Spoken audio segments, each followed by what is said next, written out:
ಬಿಜೆಪಿಗೆ ಆರ್ಎಸ್ಎಸ್ ಹಿನ್ನೆಲೆಯ ಫಡ್ನವೀಸ್ ಅವರೇ ಪ್ರಮುಖ ಮುಖ. ಫಡ್ನವೀಸ್ ಅವರ ನೇಮಕಾತಿಯಲ್ಲಿ ಆರ್ಎಸ್ಎಸ್ ಕೈವಾಡ ಇದೆ. 10 ದಿನಗಳ ತೀವ್ರ ಸಂಧಾನಗಳು ಮತ್ತು ನಿರ್ಧಾರಕ್ಕೆ ಮುಂಚಿನ ನಾಟಕೀಯ ಬೆಳವಣಿಗೆಗಳು ಬಿಜೆಪಿ ಮತ್ತು ಆರ್ಎಸ್ಎಸ್ ನಡುವಿನ ಆಂತರಿಕ ಒತ್ತಡಗಳನ್ನು ಬಹಿರಂಗಪಡಿಸಿತ್ತು. ಅವರ ನಾಗ್ಪುರದ ಕಿರಿಯ ಮೇಯರ್ನಿಂದ ಮಹಾರಾಷ್ಟ್ರದ ಮುಖ್ಯಮಂತ್ರಿಯಾಗಿ ಬೆಳೆದು ಬಂದ ರೀತಿ ಬಿಜೆಪಿ ಹೈಕಮಾಂಡ್ ಮತ್ತು ಆರ್ಎಸ್ಎಸ್ ಅನ್ನ ಯಶಸ್ವಿಯಾಗಿ ನಿಭಾಯಿಸುವಲ್ಲೇ ಅವರ ಚಾಕಚಕ್ಯತೆ ಗಮನಾರ್ಹವಾದದ್ದು. ಶಿವಸೇನೆ ಮುಖ್ಯಸ್ಥ ಮಾಜಿ ಮುಖ್ಯಮಂತ್ರಿ ಏಕನಾಥ್ ಶಿಂದೆ ಅವರಿಗೆ ಮಾತ್ರ ಅಲ್ಲ, ಮಹಾರಾಷ್ಟ್ರದ ಹಲವಾರು ಬಿಜೆಪಿ ನಾಯಕರು ಹಾಗೂ ದೆಹಲಿಯ ಹೈಕಮಾಂಡ್ನ ಒಂದು ಭಾಗಕ್ಕೂ ಕೂಡ ಫಡ್ನವೀಸ್ಗೆ ಮುಖ್ಯಮಂತ್ರಿ ಹುದ್ದೆ ನೀಡೋದು ಇಷ್ಟನೇ ಇರಲಿಲ್ಲ. ನಮಸ್ಕಾರ, ನಾನು ಸ್ವಪ್ನ. ಮಹಾರಾಷ್ಟ್ರದ ಮುಖ್ಯಮಂತ್ರಿಯಾಗಿ ದೇವೇಂದ್ರ ಫಡ್ನವೀಸ್ ಅವರು ಪ್ರಮಾಣ ವಚನವನ್ನ ಸ್ವೀಕಾರ ಮಾಡಿದ್ದಾರೆ. 3ನೇ ಬಾರಿಗೆ ಮುಖ್ಯಮಂತ್ರಿಯಾಗಿ ಆಯ್ಕೆಯಾಗಿದ್ದಾರೆ. ಅವರ ಆಯ್ಕೆ 2024ರ ಲೋಕಸಭಾ ಚುನಾವಣೆಯಲ್ಲಿ ಅನಿರೀಕ್ಷಿತ ಕಳಪೆ ಪ್ರದರ್ಶನ ನೀಡಿದ ಬಳಿಕ ಬಿಜೆಪಿಯಲ್ಲಿ ಬದಲಾವಣೆಯ ಗಾಳಿ ಬೀಸ್ತಾ ಇದೆ ಅನ್ನೋದನ್ನ ಸೂಚಿಸ್ತಾ ಇದೆ. ಇಷ್ಟು ಮಾತ್ರ ಅಲ್ಲದೆ ಬಿಜೆಪಿಯನ್ನ ತನ್ನ ಹಿಡಿತಕ್ಕೆ ತೆಗೆದುಕೊಳ್ಳೋ ಆರ್ಎಸ್ಎಸ್ ಪ್ರಯತ್ನವನ್ನ ಒತ್ತಿ ಹೇಳ್ತಾ ಇದೆ. ಈ ಬಗ್ಗೆ ಸಂಪೂರ್ಣವಾದ ಮಾಹಿತಿಯನ್ನ ಇವತ್ತಿನ ಈ ವಿಡಿಯೋದಲ್ಲಿ ತಿಳಿಸ್ಕೊಡ್ತೀನಿ.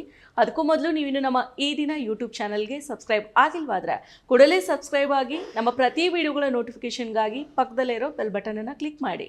ಇನ್ನೊಂದು ವಿಚಾರ ನಿಮ್ಮ ಜೊತೆಗೆ ಶೇರ್ ಮಾಡೋದಿದೆ. ಅದೇನೆಂದ್ರೆ, ಇನ್ನೇನು ಕೆಲವೇ ದಿನಗಳಲ್ಲಿ ನಮ್ಮ ಈ ದಿನ .com ಯೂಟ್ಯೂಬ್ ಚಾನಲ್ 3 ಲಕ್ಷ ಚಂದಾದಾರರನ್ನ ಹೊಂದಲಿದೆ. ಈ ದಿನ .com ಬಗ್ಗೆ ಕೇಳೋಕೆ ನಿಮ್ಮ ಬಳಿ ನೂರಾರು ಪ್ರಶ್ನೆಗಳಿರ್ಬೋದು, ಅನುಮಾನಗಳಿರ್ಬೋದು. ಈ ಎಲ್ಲ ನಿಮ್ಮ ಪ್ರಶ್ನೆಗಳಿಗೆ, ಅನುಮಾನಗಳಿಗೆ ನಾವು ಉತ್ತರ ಕೊಡ್ತೀವಿ. ನಿಮ್ಮ ಪ್ರಶ್ನೆಗಳು, ಅನುಮಾನಗಳನ್ನು ನಮಗೆ ಕಮೆಂಟ್ ಮೂಲಕ ತಿಳಿಸಿ. ನಾವು ನಿಮ್ಮ ಪ್ರಶ್ನೆಗಳಿಗೆ ಉತ್ತರ ಕೊಡ್ತೀವಿ. ಇನ್ಯಾಕ್ ತಡ, ಬೇಗ ಬೇಗ ನಿಮ್ಮ ಪ್ರಶ್ನೆಗಳನ್ನು ನಮಗೆ ಕಳಿಸಿ ಕಮೆಂಟ್ ಮಾಡಿ. ಈಗ ಟಾಪಿಕ್ಗೆ ಬರೋಣ. ಕೇಂದ್ರದಲ್ಲಿ 10 ವರ್ಷಗಳ ಬಳಿಕ ಬಿಜೆಪಿ ಮೊದಲ ಬಾರಿಗೆ ಬಹುಮತದ ಕೊರತೆಯನ್ನು ಎದುರಿಸ್ತಾ ಇದೆ. ಮಿತ್ರ ಪಕ್ಷಗಳ ಹಂಗಿನಲ್ಲಿ ಮೋದಿ ಅವರು ಪ್ರಧಾನ ಮಂತ್ರಿ ಆಗಿದ್ದಾರೆ. ಬಿಜೆಪಿಯ ಈ ಕಳಪೆ ಪ್ರದರ್ಶನಕ್ಕೆ ಆರ್ಎಸ್ಎಸ್ ಕೈ ಬಿಟ್ಟಿದ್ದು ಒಂದು ಕಾರಣ ಅಂತ ಹೇಳಲಾಗ್ತಾ ಇದೆ. ಆ ನಂತರ ನಡೆದ ಹರಿಯಾಣ ವಿಧಾನಸಭಾ ಚುನಾವಣೆಯಲ್ಲಿ ಬಿಜೆಪಿ ಸೋಲುತ್ತೆ ಅನ್ನೋ ಮಾತುಗಳೇ ಹೆಚ್ಚಾಗಿದ್ವು. ಆದರೆ ರಂಗ ಪ್ರವೇಶ ಮಾಡಿದ ಆರ್ಎಸ್ಎಸ್ ಚುನಾವಣಾ ಕಣದ ಚಿತ್ರಣವನ್ನೇ ಬದಲು ಮಾಡಿತು. ಬಿಜೆಪಿಯ ಅಧಿಕಾರಕ್ಕೇರುವಂತೆ ಮಾಡಿತು. ಮಹಾರಾಷ್ಟ್ರದಲ್ಲೂ ಕೂಡ ಅಂತಹದೇ ಪರಿಸ್ಥಿತಿ ಇತ್ತು. ಹಿಂಬಾಗಿಲಿನಿಂದ ಸರ್ಕಾರವನ್ನ ರಚನೆ ಮಾಡಿದ ಬಿಜೆಪಿ ಅದರ ಜನವಿರೋಧಿ ಧೋರಣೆ ವಿರುದ್ಧ ಮಹಾರಾಷ್ಟ್ರದ ಜನರು ಸಿಟ್ಟಾಗಿದ್ರು. ಇದರ ಪರಿಣಾಮ ಲೋಕಸಭಾ ಚುನಾವಣೆಯಲ್ಲಿ ಮಹಾಯುತಿ ಅತ್ಯಂತ ಹೀನಾಯ ಮತ್ತು ಕಳಪೆ ಪ್ರದರ್ಶನವನ್ನ ನೀಡಿತು. ಆದರೆ ವಿಧಾನಸಭಾ ಚುನಾವಣೆಯಲ್ಲಿ ಕಾಂಗ್ರೆಸ್ ನೇತೃತ್ವದ ಮಹಾವಿಕಾಸ್ ಅಘಾಡಿ ವಿಲಾಸಿತನದಿಂದ ಚುನಾವಣೆಗೆ ಹೋಯಿತು. ಆದರೆ ಆರ್ಎಸ್ಎಸ್ ಒಳಗೊಳಗೆ ಭಾರಿ ತಂತ್ರಗಳನ್ನ ಹೂಡಿ ಬಿಜೆಪಿ ಹೆಚ್ಚು ಸ್ಥಾನಗಳನ್ನ ಗಳಿಸೋದ್ರ ಜೊತೆಗೇನೆ ಮಹಾಯುತಿ ಅಧಿಕಾರಕ್ಕೆ ಏರುವಂತೆ ಮಾಡಿತು. ಈಗ ಆರ್ಎಸ್ಎಸ್ ಹಿನ್ನೆಲೆಯ ಫಡ್ನವೀಸ್ ಮಹಾರಾಷ್ಟ್ರದ ಮುಖ್ಯಮಂತ್ರಿಗಳಾಗಿದ್ದಾರೆ. ಬಿಜೆಪಿಯ ಸ್ಥಳೀಯ ಕಾರ್ಯಕರ್ತರು ಮತ್ತು ಆರ್ಎಸ್ಎಸ್ ಉನ್ನತಾಧಿಕಾರಿಗಳ ಒತ್ತಡಕ್ಕೆ ಮಣಿದು ಬಿಜೆಪಿ ಹೈಕಮಾಂಡ್ ಫಡ್ನವೀಸ್ ಅವರನ್ನ ಮುಖ್ಯಮಂತ್ರಿಯ ಹುದ್ದೆಗೇರಿಸಿದೆ. ಫಡ್ನವೀಸ್ ಅವರು ಆರ್ಎಸ್ಎಸ್ ಹಿನ್ನೆಲೆ ಉಳ್ಳವರು, ರಾಜಕೀಯ ಕುಟುಂಬದ ಹಿನ್ನೆಲೆಯನ್ನ ಕೂಡ ಹೊಂದಿದವರು. ವಿದ್ಯಾರ್ಥಿಯಾಗಿದ್ದಾಗಲೇ ಬಿಜೆಪಿಯ ವಿದ್ಯಾರ್ಥಿ ಘಟಕ ಎಬಿವಿಪಿಯ ಸಕ್ರಿಯ ಕಾರ್ಯಕರ್ತರಾಗಿದ್ದವರು. ಮುಖ್ಯವಾಗಿ ಬಿಜೆಪಿ ಆರ್ಎಸ್ಎಸ್ ಅನ್ನ ನಿಯಂತ್ರಿಸೋ ಬ್ರಾಹ್ಮಣ ಸಮುದಾಯಕ್ಕೆ ಸೇರಿದವರು. ಅವರು ಕಳೆದ 20 ವರ್ಷಗಳಿಂದ ಮಹಾರಾಷ್ಟ್ರದಲ್ಲಿ ಬಿಜೆಪಿಯನ್ನ ಮುನ್ನಡೆಸ್ತಾ ಇರೋರು. ಬಿಜೆಪಿಯಲ್ಲಿ ಮುಖ್ಯಮಂತ್ರಿ ಹುದ್ದೆಗೆ ಗಟ್ಟಿಯಾಗಿ ಅಂಟಿಕೊಂಡಿರೋರು. ಜೊತೆಗೆ ಸೌಮ್ಯ ಸ್ವಭಾವ, ನಿಷ್ಠೆ, ಎಲ್ಲರನ್ನ ನಿಭಾಯಿಸಿಕೊಂಡು ಹೋಗೋ ಶಕ್ತಿ ಅವರಲ್ಲಿದೆ ಅನ್ನೋ ವಿಶ್ವಾಸ ಆರ್ಎಸ್ಎಸ್ನಲ್ಲಿದೆ. ಅದಕ್ಕಾಗಿನೇ ಅವರನ್ನ ಮುಖ್ಯಮಂತ್ರಿಯನ್ನಾಗಿ ನೇಮಕ ಮಾಡಿದೆ. ಮೋದಿಯಂತಹ ಒಬ್ಬ ವ್ಯಕ್ತಿಯ ವ್ಯಕ್ತಿತ್ವವೇ ಮೇಲುಗೈನ ಸಾಧಿಸಿ ಅವರ ತಾಳಕ್ಕೆ ತಕ್ಕಂತೆ ಕುಣಿಯುವ ಪಕ್ಷದಲ್ಲಿ ಇಂತಹದೊಂದು ಸಣ್ಣ ಬೆಳವಣಿಗೆ ಅಲ್ಲ. ಪಕ್ಷ ಮತ್ತು ಸಂಘದ ಕಾರ್ಯಕರ್ತರಲ್ಲಿ ಹೆಚ್ಚುತ್ತಾ ಇರೋ ಅಸಮಾಧಾನಗಳನ್ನ ತಣಿಸೋದಕ್ಕೆ ಆಂತರಿಕ ಸಮೀಕರಣಗಳನ್ನ ಮರು ಹೊಂದಿಸಲಾಗ್ತಾ ಇದೆ ಅನ್ನೋದನ್ನ ಫಡ್ನವೀಸ್ ನೇಮಕ ಸೂಚಿಸುತ್ತೆ. ಇನ್ನು ಫಡ್ನವೀಸ್ ಮುಖ್ಯಮಂತ್ರಿ ಆಗಿರೋದ್ರಲ್ಲಿ ಹಲವು ಆಯಾಮಗಳಿದಾವೆ.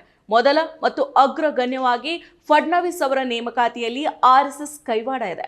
10 ದಿನಗಳ ತೀವ್ರ ಸಂಧಾನಗಳು ಮತ್ತು ನಿರ್ಧಾರಕ್ಕೆ ಮುಂಚಿನ ನಾಟಕೀಯ ಬೆಳವಣಿಗೆಗಳು ಬಿಜೆಪಿ ಮತ್ತು ಆರ್ಎಸ್ಎಸ್ ನಡುವಿನ ಆಂತರಿಕ ಒತ್ತಡಗಳನ್ನು ಬಹಿರಂಗಪಡಿಸಿತ್ತು. ಅದರಲ್ಲಿ ಪ್ರಮುಖವಾಗಿ ಫಡ್ನವೀಸ್ ಅವರನ್ನ ಮುಖ್ಯಮಂತ್ರಿಯಾಗಿ ನೇಮಿಸೋದು ಶಿವಸೇನೆ ಮುಖ್ಯಸ್ಥ ಮಾಜಿ ಮುಖ್ಯಮಂತ್ರಿ ಏಕನಾಥ್ ಶಿಂದೆ ಅವರಿಗೆ ಮಾತ್ರ ಅಲ್ಲ, ಮಹಾರಾಷ್ಟ್ರದ ಹಲವಾರು ಬಿಜೆಪಿ ನಾಯಕರು ಹಾಗೂ ದೆಹಲಿಯ ಹೈಕಮಾಂಡ್ನ ಒಂದು ಭಾಗಕ್ಕೂ ಕೂಡ ಫಡ್ನವೀಸ್ಗೆ ಮುಖ್ಯಮಂತ್ರಿ ಹುದ್ದೆ ನೀಡೋದು ಇಷ್ಟನೇ ಇರಲಿಲ್ಲ. ಫಡ್ನವೀಸ್ ಅವರು ಪಕ್ಷದ ಶಿಸ್ತಿನ ಸಿಪಾಯಿಯಂತೆ ಗುರುತಿಸಿಕೊಂಡಿದ್ರು. ಅವರು ಯಾರೊಬ್ಬರ ಪ್ರಮುಖವಾಗಿ ಮೋದಿ ಮತ್ತು ಅಮಿತ್ ಶಾ ಅವರ ಕೈಗೊಂಬೆ ಅಲ್ವೇ ಅಲ್ಲ. 2014ರಿಂದ 2019 ನಡುವೆ ಮುಖ್ಯಮಂತ್ರಿ ಆಗಿದ್ದ ಫಡ್ನವೀಸ್ ಬಿಜೆಪಿ ಹೈಕಮಾಂಡ್ ಮತ್ತು RSS ಅನ್ನ ಯಶಸ್ವಿಯಾಗಿ ನಿಭಾಯಿಸಿದ್ರು. ಯಾರೊಬ್ಬರು ಕೈಗೊಂಬೆಯನ್ನು ಆಗದೆ, ಯಾರೊಬ್ಬರ ವಿರೋಧವನ್ನು ಕೂಡ ಕಟ್ಕೊಳ್ಳದೆ ಅಧಿಕಾರವನ್ನ ನಡೆಸೋದು ಹೇಗೆ ಅನ್ನೋದನ್ನ ಚಾಣಾಕ್ಷತನದಿಂದ ಕರಗತ ಮಾಡಿಕೊಂಡಿದ್ದವರು. ಈ ಬಾರಿ ಮಹಾರಾಷ್ಟ್ರದ ಒಟ್ಟು 288 ಸ್ಥಾನಗಳ ಪೈಕಿ 142 ಸ್ಥಾನಗಳನ್ನು ಬಿಜೆಪಿ ಗೆದ್ಕೊಂಡಿದೆ. ಬಿಜೆಪಿಯ ಮಿತ್ರ ಪಕ್ಷಗಳಾದ ಶಿಂದೆ ಅವರ ಶಿವಸೇನೆ 57 ಮತ್ತು ಅಜಿತ್ ಅವರ NCP 41 ಸ್ಥಾನಗಳನ್ನು ಗೆದ್ದಿದೆ. ಮಹಾಯುತಿಯಲ್ಲಿ ಗರಿಷ್ಠ ಸ್ಥಾನಗಳನ್ನು ಬಿಜೆಪಿ ಗೆದ್ದಿದೆ. ಈ ಬಾರಿ ಮುಖ್ಯಮಂತ್ರಿ ಸ್ಥಾನ ಬಿಜೆಪಿಯದ್ದೇ ಆಗಿರಬೇಕು ಅಂತ RSS ನಿರ್ಧಾರ ಮಾಡಿತ್ತು. ಏಕನಾಥ್ ಶಿಂದೆ ಅವರಿಗೆ CM ಸ್ಥಾನ ಬಿಟ್ಕೊಡೋ ಮಾತೇ ಇಲ್ಲ ಅಂತ ದೃಢ ಆಗಿತ್ತು. ಆದಾಗ್ಯೂ ಕೂಡ ವಿವಿಧ ರಾಜಕೀಯ ಕಾರಣಗಳಿಗಾಗಿ ಶಿಂದೆ ಅವರನ್ನ ಸಮಾಧಾನ ಪಡಿಸೋದಕ್ಕೆ ಬಿಜೆಪಿ ಹೈಕಮಾಂಡ್ ಹೆಚ್ಚಿನ ಉತ್ಸುಕತೆಯನ್ನು ತೋರಲಿಲ್ಲ.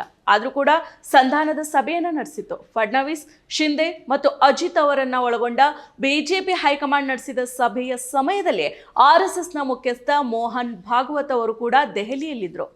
ಇನ್ನು ಮುಖ್ಯಮಂತ್ರಿ ಆಯ್ಕೆಯಲ್ಲಿ ಸಂಘದ ಸಂದೇಶ ಗಂಭೀರ ಮತ್ತು ಸ್ಪಷ್ಟ ಆಗಿತ್ತು. CM ಬಿಜೆಪಿಯವರೇ ಆಗಬೇಕಾಗಿತ್ತು. ಜೊತೆಗೆ RSSನ ಆದ್ಯತೆ ಫಡ್ನವೀಸ್ ಅವರಾಗಿದ್ರು. ಇನ್ನು ಗಮನಾರ್ಹವಾಗಿ ಮಹಾಯುತಿನೂ ಕೂಡ ಭಾರೀ ಬಹುಮತವನ್ನ ಪಡೆದು ಗೆದ್ದಾಗ ಫಡ್ನವೀಸ್ ಅವರು ಮೊದಲ ಧನ್ಯವಾದವನ್ನ ಸಲ್ಲಿಸಿದ್ದು RSSನ ಮುಖ್ಯಸ್ಥರಿಗೆ ಅನ್ನೋದು ಕೂಡ ಒಂದು ಗಮನಾರ್ಹದ ವಿಚಾರ. ಇತ್ತೀಚಿನ ಚುನಾವಣೆಯಲ್ಲಿ ಬಿಜೆಪಿ ಹೈಕಮಾಂಡ್ ಕೆಲವು ಪಾಠವನ್ನ ಕಲಿತಿದೆ. ಬಿಜೆಪಿ ತನ್ನ ಸ್ವಂತ ಸಮಸ್ಯೆಗಳ ವಿಚಾರಗಳಲ್ಲಿ ಮಾತ್ರ ನಾಗ್ಪುರವನ್ನ ನಿರ್ಲಕ್ಷಿಸಬಹುದು. ಆದರೆ RSS ಕಾರ್ಯಕರ್ತರ ಅಸಹಕಾರ ಎದ್ದು ಕಾಣಿಸ್ಕೊಂಡ್ರೆ ಬಿಜೆಪಿ ಹೆಚ್ಚಿನದನ್ನ ಸಾಧಿಸೋದಕ್ಕೆ ಸಾಧ್ಯ ಇಲ್ಲ. ಅದು ಲೋಕಸಭಾ ಚುನಾವಣೆಯ ಸಮಯದಲ್ಲಿ ಉತ್ತರ ಪ್ರದೇಶ ಮತ್ತು ಮಹಾರಾಷ್ಟ್ರದಲ್ಲಿ ಸ್ಪಷ್ಟವಾಗಿ ಗೋಚರಿಸಿದೆ. ಇದು ಲೋಕಸಭಾ ಚುನಾವಣೆ, ಹರಿಯಾಣ ಮತ್ತು ಮಹಾರಾಷ್ಟ್ರ ವಿಧಾನಸಭೆಯಲ್ಲಿ RSSನ ಪಾತ್ರ ಬಿಜೆಪಿ ಚುನಾವಣಾ ಭವಿಷ್ಯವನ್ನ ದಿಢೀರ್ ಬದಲಾವಣೆ ಮಾಡುತ್ತೆ ಅನ್ನೋದನ್ನ ಸೂಚಿಸಿದೆ. ಇನ್ನು ಮಹಾರಾಷ್ಟ್ರದಲ್ಲಿ ಬಿಜೆಪಿಗೆ RSS ಹಿನ್ನೆಲೆಯ ಫಡ್ನವೀಸ್ ಅವರೇ ಪ್ರಮುಖ ಮುಖ.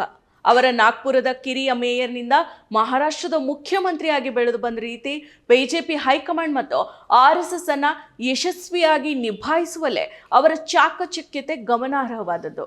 ಮೋದಿ ಮತ್ತು ಅಮಿತ್ ಶಾ ಸರ್ವಾಧಿಕಾರ ಧೋರಣೆಯಲ್ಲಿ ಸಿಲುಕಿರೋ ಬಿಜೆಪಿಯೊಳಗೆ ಫಡ್ನವೀಸ್ ರೀತಿಯಲ್ಲಿ ಬಿಜೆಪಿಯ ಯಾವೊಬ್ಬ ನಾಯಕರು ಎಲ್ಲವನ್ನ ನಿಭಾಯಿಸೋದಕ್ಕೆ ಸಾಧ್ಯ ಇಲ್ಲ.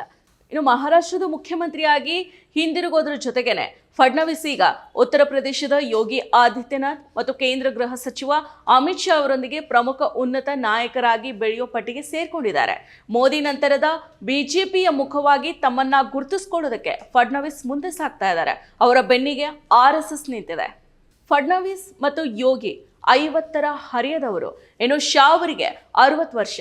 ಮೂವರಿಗೂ ಕೂಡ ಹಲವು ವರ್ಷಗಳ ರಾಜಕೀಯ ಭವಿಷ್ಯ ಇದೆ. ಅವರಲ್ಲಿ ಯಾರು ಮೇಲ್ಗೈ ಸಾಧಿಸ್ತಾರೆ, ಮೋದಿ ನಂತರ ಆ ಸ್ಥಾನಕ್ಕೆ RSS ಯಾರನ್ನ ಪ್ರತಿಷ್ಠಾಪಿಸುತ್ತೆ ಅನ್ನೋದನ್ನ ಕಾದು ನೋಡಬೇಕಿದೆ.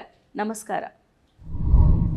ಮತ್ತಷ್ಟು ವಿಶೇಷ ವಿಡಿಯೋಗಳನ್ನು ನೋಡಲು ಮತ್ತು ಹೊಸ ವಿಡಿಯೋಗಳ ಬಗ್ಗೆ ತಿಳಿಯಲು eDina.com ಯೂಟ್ಯೂಬ್ ಚಾನೆಲ್ ಸಬ್ಸ್ಕ್ರೈಬ್ ಮಾಡಿ ಮತ್ತು ಬೆಲ್ ಐಕಾನ್ ಕ್ಲಿಕ್ ಮಾಡಿ.